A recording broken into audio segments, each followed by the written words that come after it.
fancy corporate office bustling with activity. Employees in suits rush around. A cleaning lady, Miss Rose, quietly works in the background, scrubbing the floors. She's middle-aged, wearing a simple uniform, and has a kind but tired expression. Meet Miss Rose. She's worked as a cleaning lady in this corporate office for over a decade. While others barely noticed her, she noticed everything. A group of young employees stands by the water cooler, laughing loudly. Employee 1, "Look at Miss Rose. She's been here forever, scrubbing floors. Guess she's aiming for Employee of the Decade." Employee 2, "Maybe if she worked harder, she could afford something better than that uniform." The group laughs while Miss Rose quietly walks by, clutching her mop. Miss Rose never said a word back. She believed in patience and kindness, even when faced with cruelty. The CEO, Mr. Blake, storms out of his office yelling at staff. Mr. Blake, "This place runs because of me. Remember that? Not some janitor with a mop." Miss Rose glances at him briefly, her face unreadable, before returning to her work. But little did they know Miss Rose was not who they thought she was.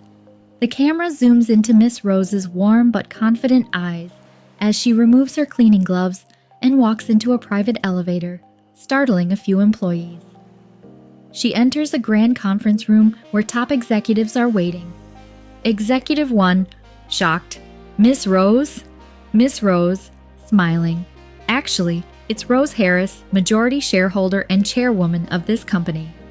For years, Miss Rose had been undercover, learning the ins and outs of the company she built from scratch. Karma strikes, cut to a board meeting.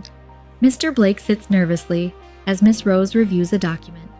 Miss Rose, "Mr. Blake, your lack of respect for employees and toxic leadership have hurt this company. Effective immediately, you're fired." Mr. Blake, stammering, "But what? You're just a cleaning lady."